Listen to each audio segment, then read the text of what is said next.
sonst säuseln genug, und ist nicht ein Grab ihre Helle. Hello, you're listening to Radio Karyonemos, part of my music platform project.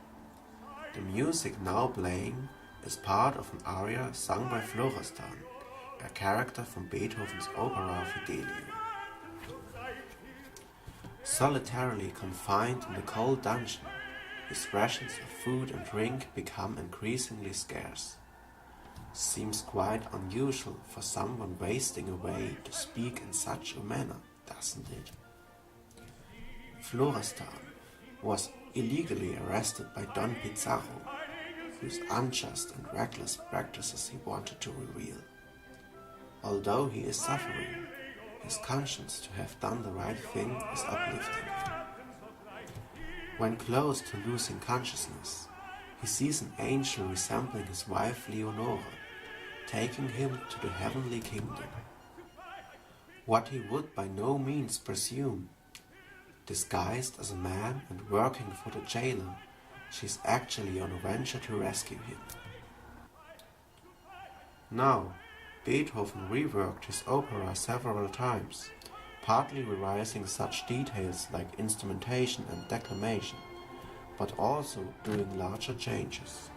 Before 1814, Florestan's aria ended in a very different tone.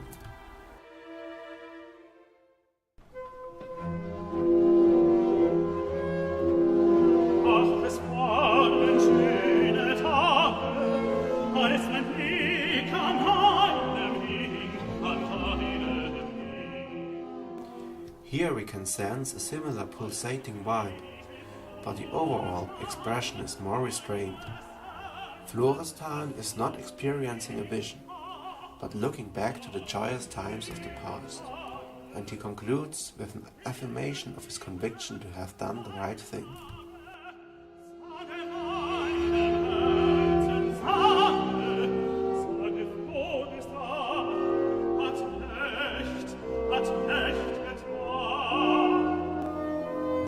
Finish sure is more uplifting, but it may also be said that it creates a climax which diminishes the suspense in the dramatic development and reduces the mystery of transcendent motivation for acts of self-sacrifice which the original music evoked.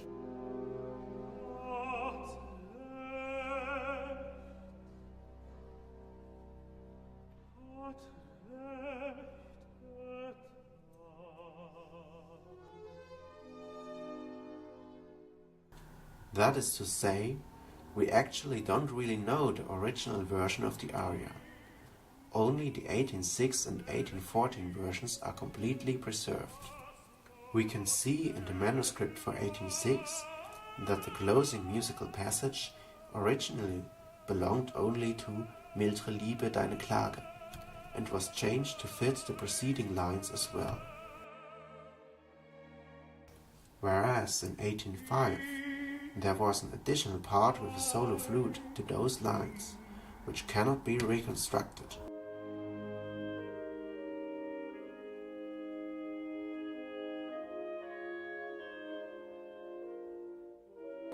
From the part In des Lebens Frühlingstagen we have only the very beginning of 1805. Two measures of an orchestral prelude not included in 1806.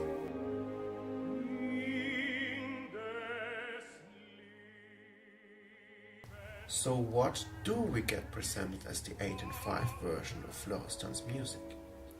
It's the introduction and recitative of 1805, two measures of the prelude to the aria, then 6 measures added by German musicologist Erich Brieger, who reconstructed this in accordance to how the theme appears in the overture, and then the remaining parts of the aria taken from 1806.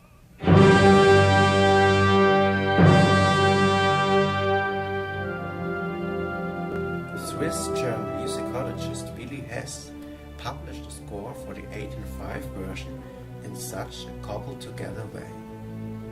This score is still regularly used. A notable example was the rendition of Leonore by René Jacobs last year.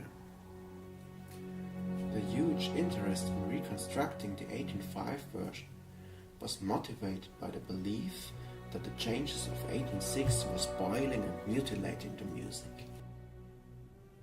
This belief was reinforced by a story told by contemporaries of Beethoven, according to which he was forced by friends to shorten the opera against his will in order to make it more suitable for the stage. René Jacobs, when interviewed on Leonore, still took this story at face value, and also that's still what you get to read on Wikipedia.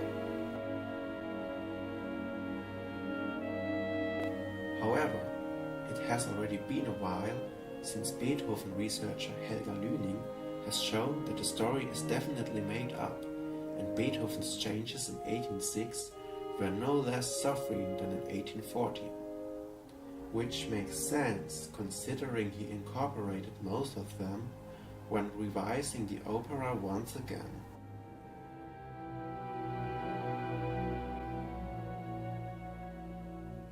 Lüning revealed many fascinating insights into Beethoven's work on the opera. But there's also something left to say for the sake of Willy Hess. First, let's take a look at what he wrote to explain why Beethoven kept cuts of 1806 and 1814 and in part even carried them further. In 1814, says Hess, Beethoven stood in distance to his earlier work and had a different style. He reworked his opera to make it fit his new approach of asymmetric and continuous musical form, thus creating a new work of its own quality, which sometimes, however, does not fit to the original character of the musical ideas. Now that we know that Beethoven made his changes in 1806 equally autonomously, can't we look at them in a similar way? The first revision was done in just a few months after the unsuccessful renewal.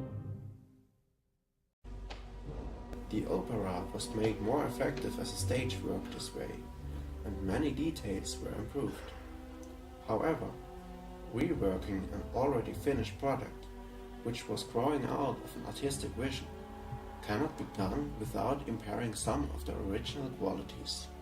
With the broader insight into the processes behind the different versions of the opera, we can look afresh at what Beethoven aimed at with the different revisions, what was won and what lost.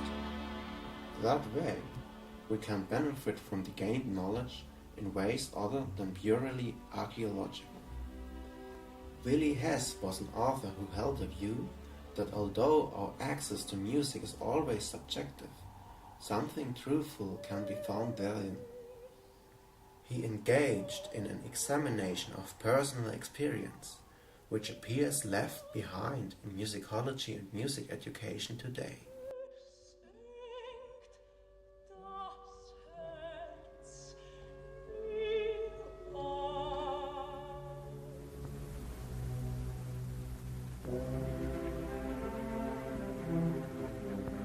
With my work, I aim to contribute to an investigation of subjective experience that takes advantage of the progress of philology and the study of historical and cultural contexts we have today, and also of insights of music psychology.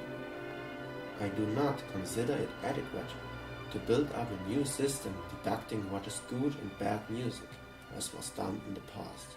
However, I do think that grounding on those insights, we can more effectively study dimensions of musical experience and distinguish different levels in contexts of cognitive, developmental, and spiritual psychology. For instance, discovering connotations and extra musical factors in our music experience, we can reach increased generality in our listening, which will serve to make it not only more meaningful, but also more inspiring. Based on and in relation to my research, I develop and experiment with methods to introspect one's listening. Although there's partly complex considerations behind it, nonetheless not much technical explanation or music theory is required to try it out. So curious listeners of different types of music can learn more about themselves in music listening. A possible start could be to dive into how we actually experience the differences between the aria versions, especially the subtle changes in the part in des Lebens Frühlingstag, to illuminate what we like, what we experience, what is resonating in us. I create more videos related to music education and the like. Feel free to subscribe and check out my website Karyonemos.com. And if you're interested in the musical introspection, then simply send me an email or private message. This was Radio Karyonemos for today. Thanks for tuning in. See you next time. Listen.